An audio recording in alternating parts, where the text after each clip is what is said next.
السلام علیکم ورحمۃ اللہ وبرکاتہ۔ اعوذ باللہ من الشیطان الرجیم، بسم اللہ الرحمن الرحیم۔ رب اشرح لی صدری ویسر لی امری واحلل عقدۃ من لسانی یفقہوا قولی رب زدنی علما اللہم فقہنا فی الدین۔ آج کا لیسن 135 سے 136 تک ہے۔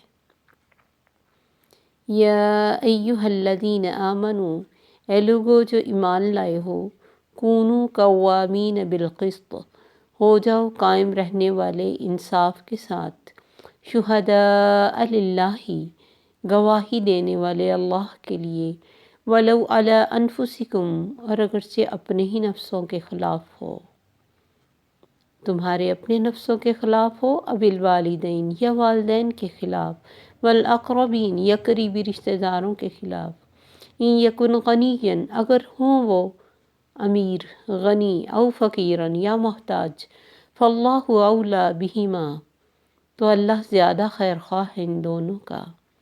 فلا تتبعوا الہوی، تو نہ تم پیروی کرو خواہش کی، ان تعدلوا، کہ نہ تم عدل کرو، وَإِن تَلْوُوا أَوْ تُعْرِضُوا، اور اگر تم بات کو مروڑو گے یا منہ پھیر دو گے، فَإِنَّ اللَّهَ كَانَ بِمَا تَعْمَلُونَ خَبِيرًا، تو بے شک اللہ ہے ساتھ اس کے جو تم عمل کرتے باخبر۔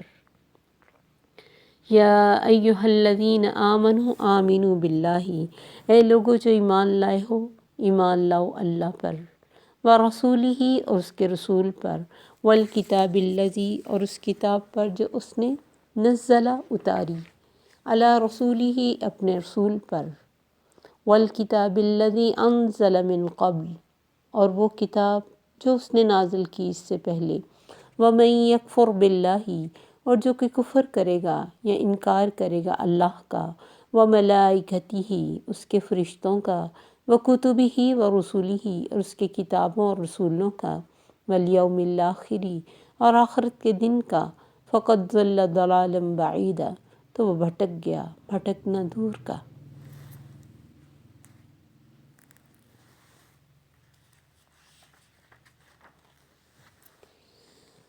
تو اللہ فرماتے ایمان والو، گواہی سچی دو، انصاف پر قائم رہنے والے بنو۔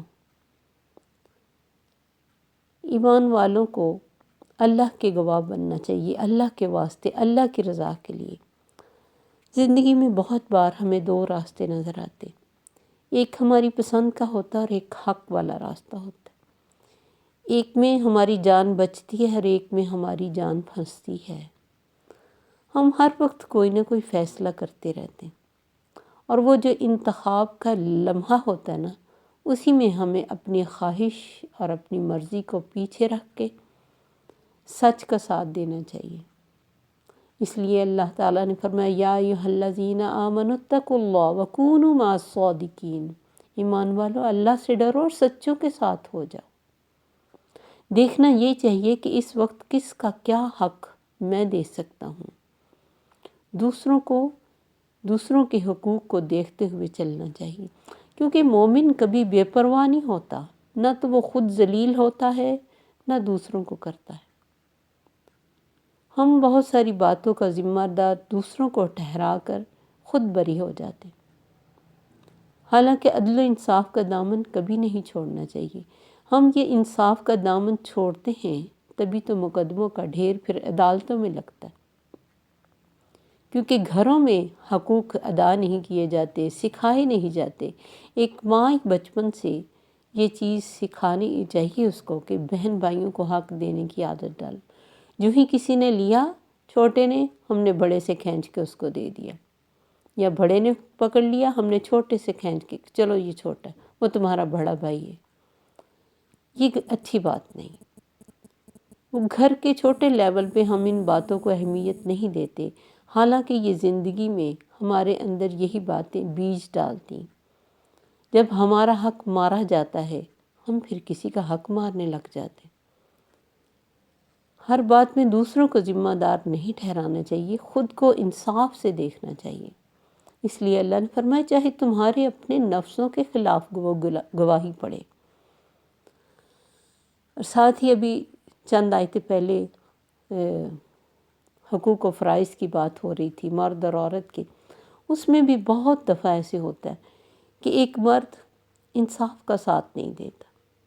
ایک عورت جو اپنا گھر بار، اپنے بہن بھائی، اپنی محبتیں، اپنی عقیدتیں سب کچھ چھوڑ کے اپنے اہم علاقے کو، اپنی جگہ کو، کیونکہ انسان کو اپنی جگہ سے بھی اٹیچمنٹ ہوتی ہے نا، اپنی چیزوں سے بھی ہوتی، تو سب کچھ چھوڑ کے وہ ایک شخص کے ساتھ جب اگلے گھر میں جاتی ہے اور وہ شخص اپنے گھر والوں کے ساتھ مل کے اس کو چھوٹی چھوٹی باتوں کی ذلیل کرتا ہے، تو کیا یہ انصاف ہے؟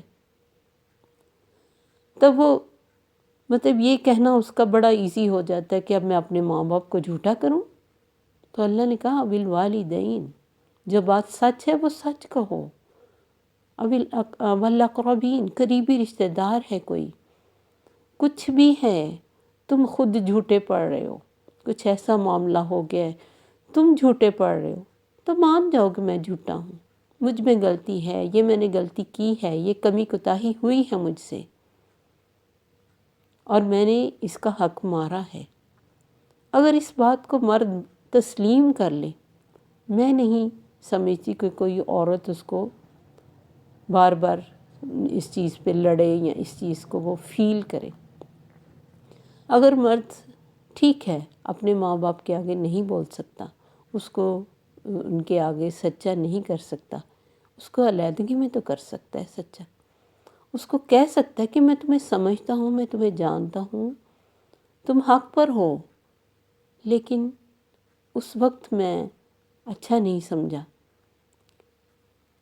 حالانکہ دین ہمیں کہتا ہے کہ کچھ بھی ہو جائے، ٹھیک ہے والدین کوئی بیوی کے سامنے بے عزتی نہیں کرنی چاہیے، بری بات ہے یہ، لیکن اچھے طریقے سے سچ کو کنوے تو کیا جا سکتا ہے. مثلا جب بھی کوئی دو لوگ الگ ہو جاتے ہیں، اکٹھے نہیں رہ پاتے، تو کس بات کا سہارا لیا جاتا ہے؟ جھوٹ کا. کبھی مرد اپنی غلطی کو تسلیم نہیں کرتا، یا پھر عورت بھی نہیں کرتی. بہت دفعہ لڑکیاں بھی تسلیم نہیں کرتی کہ ہم نے کوئی حق تلفی کی، اور بہت دفعہ مرد نہیں کرتے، کیونکہ اللہ نے مرد کو ایک درجہ زیادہ دیا نا، تو اس کا حق بھی زیادہ بنتا ہے کہ گھر میں وہ قوام ہے تو قوام ہر لحاظ سے ہونا چاہیے. اسی لیے قوام کا ہی لفظ اور قوامین بھی یہی دیکھیں وہی لفظ ہے. اگر اللہ نے اسے قوام بنایا تو اسے حقیقت کی نظر سے دیکھنا چاہیے، نہ کہ اندھا بن کے رہنا چاہیے کہ جو گھر والے اگر اس کو عورت کو یا لڑکی کو ذلیل کر رہے ہیں تو اس کے ساتھ مل کے اسے ذلیل کر کے تم ہو ہی ایسی. یہ انتہائی ناانصافی ہے، اور اس لڑکی کے لیے بالکل ٹوٹ جانے کا مقام کہ جس کی خاطر میں ادھر آئی تھی، اگر وہ بھی ان کے ساتھ کھڑا ہو کے مجھے ذلیل ہی کرے گا تو پھر میں یہاں کس کے لیے رہنا ہے. یہ بات اس کو اندر سے توڑ کے رکھ دیتی کہ وہ سچی ہونے کے باوجود جھوٹی بن جاتی ہے، اور جھوٹے سب سچے ہو جاتے ہیں. بے شک اللہ ضرور اس چیز کو ایک دن کلیئر کر دیتا ہے، لیکن یہاں اللہ نے ہمیں کہا قائم ہو جاؤ انصاف کے لیے، گواہ بن جاؤ، چاہے تمہارے اپنے نفسوں کے خلاف گواہی جائے. اگر تم سے غلطیاں ہوئی ہیں، اس غلطی کو مانو، اس کو مانو اور اس کے ساتھ سوری کرو اور اپنے رویوں کو ٹھیک کرو. بہت سارے گھر بچ جائیں اگر ہم اس بات کو مان جائیں، لیکن ہم سچ کو جانتے ہوئے مانتے نہیں ہیں. کیوں؟ ہم چھوٹے ہو جاتے ہیں نا، ہم چھوٹے ہو جاتے ہیں اپنی نظر میں. ہم کہتے ہیں یہ تو سر پہ چڑھ جائے گی، اگر اس کا حق جو بھی یہ کر رہی ہے، اس کے فرائض کو اپریشیٹ کر لیا، یہ تو سر پہ چڑھ جائے گی. اس کی کاموں کی تعریف کر لی، یہ تو سر پہ چڑھ جائے گی. ہمارے ماں باپ بھلا جھوٹ بولتے ہیں، یہی سچی رہ گئی ہے. کبھی انصاف سے اگر انسان دیکھے تو گھروں سے بہت سارے مسائل ختم ہو جائیں. آپ کی انصاف سے بھلے آپ کو نقصان ہو یا والدین اس کی زد میں آئیں یا رشتہ دار، اگر احسان کا حکم ہے تو انصاف کا بھی حکم ہے.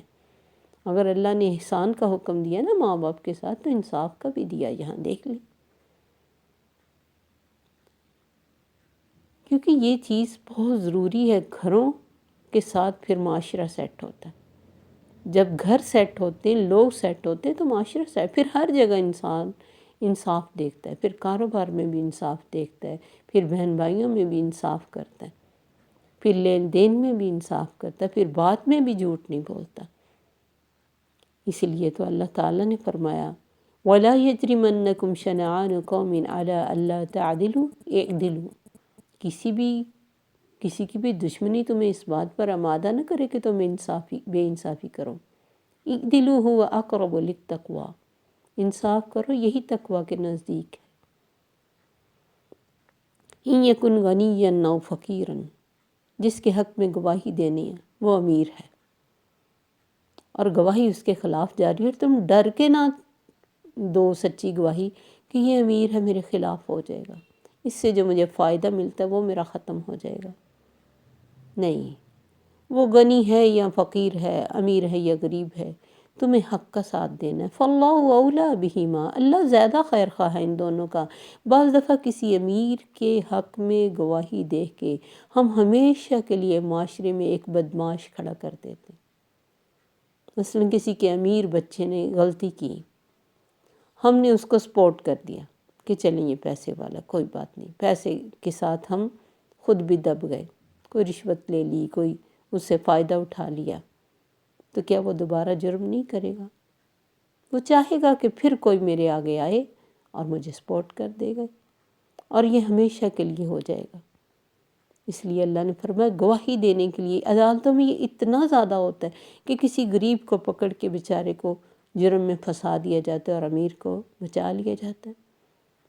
نبی صلی اللہ علیہ وسلم کے دور میں ایک بنی مخزوم قبیلہ کی عورت نے چوری کی، یہ ہماری بکس میں بھی ہوتا تھا، تو قبیلے والے بہت امیر تھے، ان کے لیے یہ بے عزتی کی بات تھی کہ ہماری قبیلے کی عورت نے چوری کی اور سب کو پتہ لگ جائے گا۔ انہوں نے حضرت زید جو نبی صلی اللہ علیہ وسلم کے منہ بولے بیٹے تھے، ان کے بیٹے حضرت اسامہ جو آپ کو بہت پیارے تھے، ان کو سفارشی بنا کے بھیجا۔ جب انہوں نے سفارش کی، نبی صلی اللہ علیہ وسلم کا چہرہ سرخ ہو گیا، آپ نے فرمایا تم مجھے بے انصافی کے لیے بتانے آئے ہو؟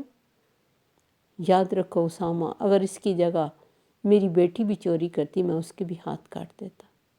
بنی اسرائیل اسی لیے تباہ ہوئے، ان میں جب کوئی امیر غلطی کرتا اس کو ڈھانپ دیا جاتا، اور جب کوئی غریب کرتا اس کو سزا دی جاتی۔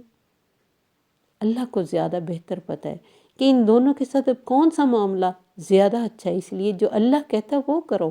فَلَا تَتَّبِعُوا الْهَوَىٰ، اپنی خواہش کے پیچھے نہ لگنا، أَن تَعْدِلُوا کہ تم بے انصافی کر جاؤ۔ وَإِن تَلْوُوا أَوْ تُعْرِضُوا، اگر تم نے بات کو موڑ دیا، اس کی جگہ سے مروڑ کے کچھ کا کچھ بنا دیا، کسی کی چھوٹی سی بات کو بڑا کر دیا، کسی کے چھوٹے سے جرم کو جرم کبیر بنا دیا، او تعرضوا، یا حق سے منہ موڑا، کچھ بھی نہیں کہا نہیں مجھے پتہ ہی نہیں، یہ بھی جھوٹ بول دیا کہ اس وقت میں کسی کو برا کہہ نہیں سکتا، کسی کے حق میں بول نہیں سکتا، تو ٹھیک ہے میں چپ بھی کر جاتا ہوں، میں منہ ہی موڑ لیتا ہوں۔ فَإِنَّ اللَّهَ كَانَ بِمَا تَعْمَلُونَ خَبِيرًا، اللہ تو جانتے ہیں جو تم کرتے ہو، جو تم کر رہے ہو وہ تو باخبر ہے۔ کسی کو اگر نہیں پتہ چلتا، کسی کے حق کے لیے تم نہیں کھڑے ہوتے، تو اللہ جو ہے۔ حدیث میں آتا ہے کہ عبداللہ بن رواحہ رضی اللہ عنہ کو نبی صلی اللہ علیہ وسلم نے خیبر میں بھیجا کہ اس کے مالوں کا تخمینہ لگا کے آئیں۔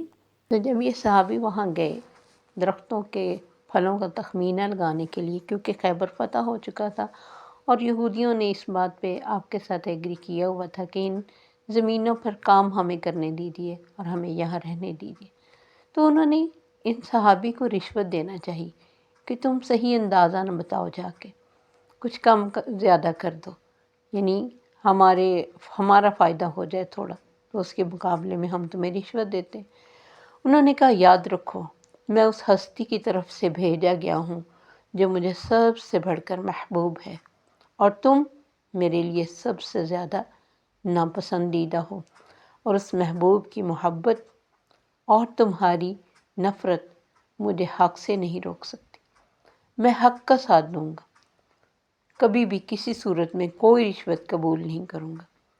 اس پر وہ دل سے خوش ہوتے تھے، حیران رہ گئے اور کہنے لگے اسی انصاف کی وجہ سے تمہاری یعنی اللہ نے اتنی عزت بنائی ہے اور اسی انصاف سے دنیا قائم ہے۔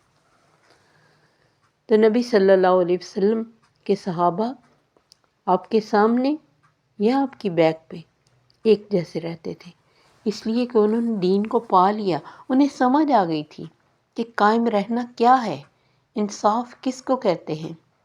حضرت عمر نے کیسے اپنے بیٹے کو سزا دے دی تھی کہ تم کسی کو گھٹیا سمجھ کے تو اسے جیسے چاہو مارو، آؤ اسی بچے سے کہا کہ مارو اس کو، یہ بڑا عزت والا بنتا ہے۔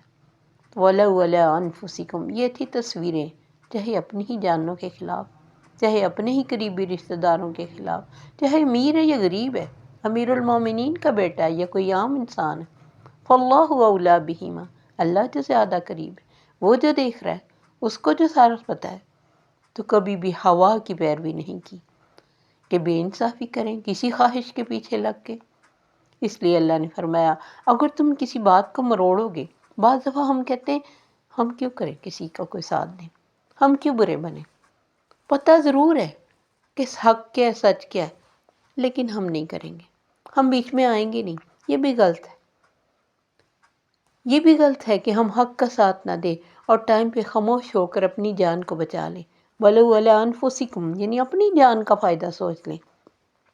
مسلمان تو کبھی خود غرض نہیں ہوتا، وہ تو سب کا بھلا سوچتا ہے، وہ اپنی ذات سے اٹھ جاتا ہے۔ اس کے سامنے اس کے کسی بہن بھائی کی عزت خراب ہو رہی ہو، وہ کبھی چپ کر کے نہیں بیٹھتا۔ اس لیے اللہ نے فرمایا اگر تم بات کو مروڑ دو گے، صحیح انداز میں بتاؤ گے نہیں، کچھ کمی بیشی کرو گے یا منہ ہی موڑ لو گے، تو اللہ تو دیکھ رہا ہے تم کیا کر رہے ہو۔ اس لیے اللہ نے ساتھ ہی فرمایا ایمان والو ایمان لاؤ، زبانی دعوے ایمان نہیں ہیں۔ اور یہاں منافقوں کو بھی کہا گیا جو نبی صلی اللہ علیہ وسلم کی محفل میں آ کے نیک بن جاتے تھے، جو بڑے ہمدرد بنتے تھے مسلمانوں کے، اور کہا ایمان کے دعویٰ کرنے والوں ایمان لاؤ میرے رسول پر اور اس کتاب پر بھی جو تھوڑا تھوڑا کر کے میں اپنے رسول پر اتار رہا ہوں، نزل تنزیل، اور ان کتابوں پر جو ان سے پہلے نازل ہوئی۔ اور پہلے صفحے پر متقین کی ڈیفینیشن میں بھی اللہ نے یہی بتایا تھا، یؤمنون بما انزل الیک وما انزل من قبلک وبالآخرۃ ہم یوقنون۔ مومن اور متقی کی تو نشانی ہے کہ وہ اس کتاب پر بھی ایمان رکھتا ہے اور پچھلی کتابوں کو بھی مانتا ہے کہ وہ اللہ کی طرف سے اتری تھی۔ تو ایمان لاؤ، یہ ہر ایک کے لیے یہ دعوت ہے کہ اپنے ایمان کو چیک کرو، سیٹسفائیڈ ہو کے نہ بیٹھو۔ ہم تو تھوڑا سا نماز روزہ کر لیتے تو ہم اپنے آپ کو بڑی چیز سمجھنے لگ جاتے۔ مومن سیٹسفائیڈ جنت میں جا کے ہوتا ہے، دنیا میں تو اسے فکر رہتی، کیونکہ ایمان تو گھٹتا بڑھتا رہتا، ہمیشہ ایک لیول پہ نہیں رہتا۔ اگر ہم یہ چاہیں کہ ہم جو کر رہے ہیں تو وہی کافی ہے، تو ہمارے ایمان کا لیول لو ہو جائے گا۔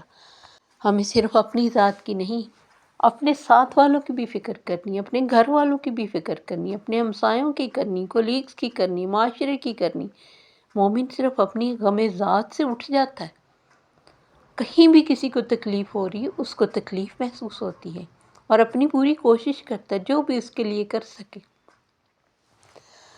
دنیا کے ہر معاملے میں ہم پرفیکشن چاہتے ہیں، ہم چاہتے ہیں ہمارا گھر بھی پرفیکٹ ہو، ہمارے بچے پرفیکٹ ہوں، ہمارا لباس پرفیکٹ ہو، ہمارا کھانا پرفیکٹ ہو، ذرا سا نمک مرچ تیز ہو جائے، کم ہو جائے، کیسے ناپسندیدگی کی باتیں ہوتی۔ کسی بھی لباس میں درزی کچھ غلط کر دے، بے چینی لگ جاتی، راتوں کو نیند اڑ جاتی، میرا سوٹ خراب ہو گیا۔ گھر کے کسی کونے میں جالے کا نشان نظر آ جائے، بے چینی لگ جاتی، پرفیکشن۔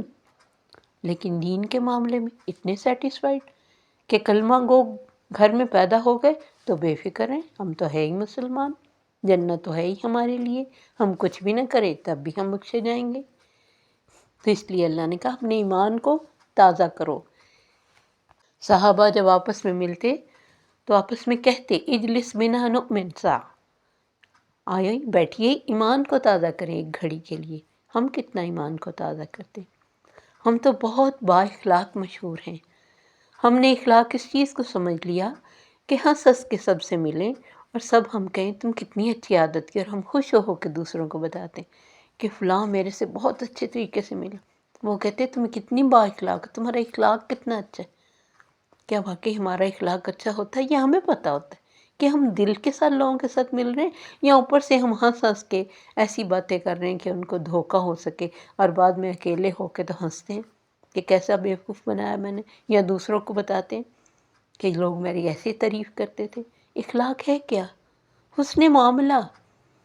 تم کیسے اچھے انسان ہو، کیسے اچھے ہمسائے ہو، کیسے اچھے کولیگ ہو، کیسے اچھے جاب پرسن ہو، کیسے اچھے کاروباری ہو، لوگوں کا کتنا بھلا سوچتے ہو، کتنی خیر خواہی کے کام کرتے ہو، کتنی فکر ہوتی ہے تمہیں کہ میری وجہ سے کسی کو تکلیف نہ ہو جائے، کسی کو دھوکہ نہ دے دوں، کسی کا برا نہ کر دوں، کیونکہ ایمان تو زندگیوں کو بدل دینے والا نام ہے۔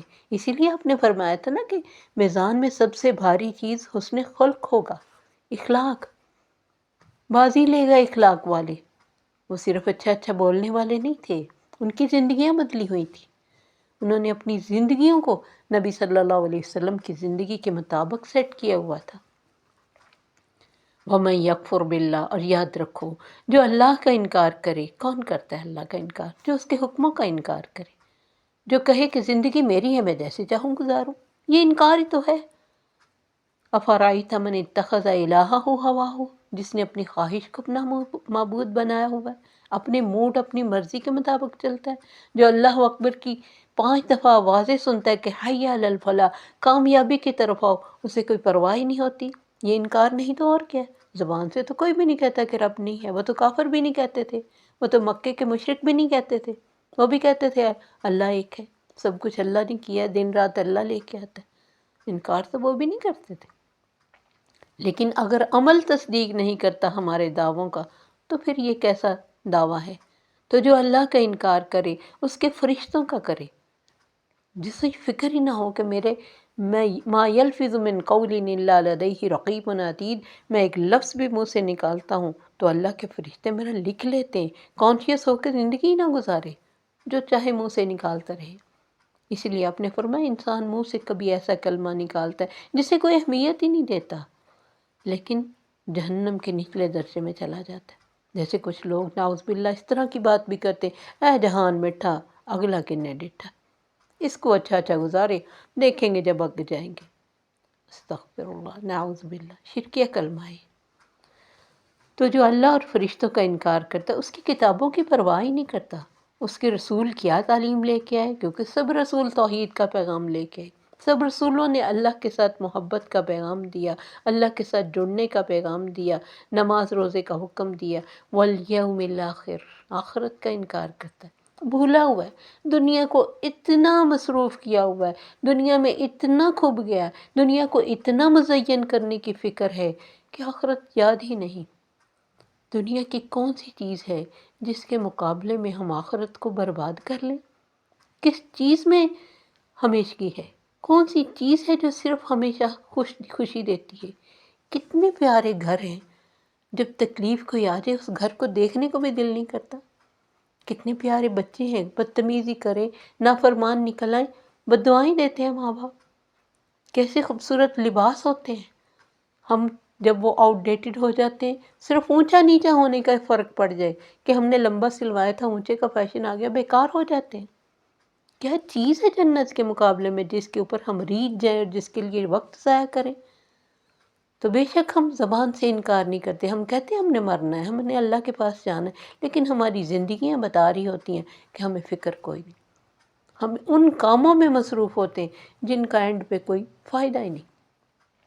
دن رات ایک کیا ہوتا ہے بچوں کی خاطر کچھ بن جائے، بچوں کی خاطر، اور بچے انہی جائیدادوں کی خاطر بعد میں لڑتے رہتے ہیں، حقداروں کو حق تک نہیں دیتے۔ تو آخرت کا انکار مختلف طریقوں سے ہوتا ہے، زبان سے ہی نہیں، عمل سے انسان بتاتا ہے کہ کتنا وہ بے فکر ہے۔ اللہ نے نبی صلی اللہ علیہ وسلم نے فرمایا نا، کن فی الدنیا کأنک غریب او عابر سبیل، دنیا میں ایسے رہ جیسے کوئی راہ گزر ہے، مسافر ہے یا اجنبی ہے ایسے ہم۔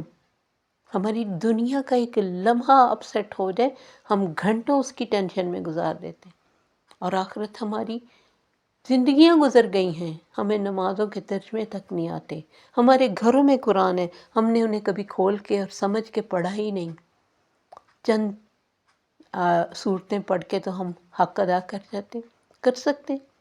یہ اتنی بڑے بڑے الفاظ ہم ایسے ہی چھوڑ کے چلے جاتے ہیں، ہمیں پتہ ہی نہیں ہوتا اللہ ہم سے کیا کہہ رہا ہے، اور پھر بھی ہم بے فکر رہتے ہیں۔ فقط ضل ضلالا بعیدا، وہ تو بھٹک گیا، بہت دور تک چلا گیا جس نے ان چیزوں کا انکار کر دیا، زبان سے نہیں تو عمل سے۔ بات یہ ہے کہ ہمارا سب کچھ بھی چلا گیا، فکر کوئی نہیں۔ وائے ناکامی متاع کارواں جاتا رہا، کارواں کے دل سے احساس ضیاں جاتا رہا۔ کچھ ضائع ہو گیا، فکر نہیں ہے۔ جب تک یہ فکر نہیں لگے گی، اس فکر کی دعوت دی اللہ نے، ایمان والو ایمان لاؤ، ریوائول ہے یہ۔ مت بھولو کہ تم مسلمان ہو، مت بھولو کہ تمہاری زندگی ایک مقصد کے لیے تمہیں دی گئی ہے، مت بھولو کہ تمہارے پاس لمیٹڈ ٹائم ہے، مت بھولو کہ تمہارے پاس اللہ کی طرف سے بہت بڑا میسج آ چکا ہے۔ اس میسج کو یاد کرو اور کسی بھی لمحے اسے اپنی زندگی سے باہر نکال کے نہ جینا، پچھتانا پڑے گا، اور پچھتاووں کا دکھ بہت بڑا دکھ ہوتا ہے۔ ایک جگہ اور بھی اللہ نے فرمایا یا ایھا الذین آمنوا ادخلوا فی السلم کافہ، ایمان والو اسلام میں پورے داخل ہو جاؤ، آدھے اندر آدھے باہر، اپنی مرضی کا دین لے لیا، جہاں نہیں پسند نہیں لیا۔ اب یہ تو آؤٹ ڈیٹڈ ہو گیا، 1400 سال پرانی بات، اب کیسے ہوگا اس پہ عمل؟ کیوں نہیں ہوگا؟ یہ قیامت تک کے لیے آئی ہے۔ اللہ موسٹ ماڈرن چیز دے کے ہمیں بھیجا ہے، نبی صلی اللہ علیہ وسلم کو ہمارے لیے موسٹ ماڈرن، ہر فتنے کا حل ہمیں اس قرآن اور حدیث میں نظر آتا ہے، ہر نئے مصیبت کا حل ہمیں نظر آتا ہے۔ دیکھنے والے تو بنے۔ اللہ سے دعا ہے کہ اللہ ہمیں ان چیزوں کی سمجھ عطا فرمائے کہ ہم اس بک کو اپنی زندگی میں اپلائی کریں، اس کو سمجھیں، اس کو پہنچائیں۔ ہمیں چین نہ آئے اگر ہم اس کو سمجھ لیں، بے چینی لگ جائے ہمارے اندر کہ ہم کیسی زندگی گزار کے ہٹیں، اور کتنے سال ہو گئے، ہم نے کیا پایا ہے۔ فکر ہو جائے ہمیں کل کی، جس کا اللہ نے کہا کہ چاہیے کہ ہر نفس دیکھے اس نے کل کے لیے کیا کیا ہے۔ السلام علیکم ورحمۃ اللہ وبرکاتہ۔ سبحانک اللہم وبحمدک، اشہد ان لا الہ الا انت، استغفرک واتوب الیک۔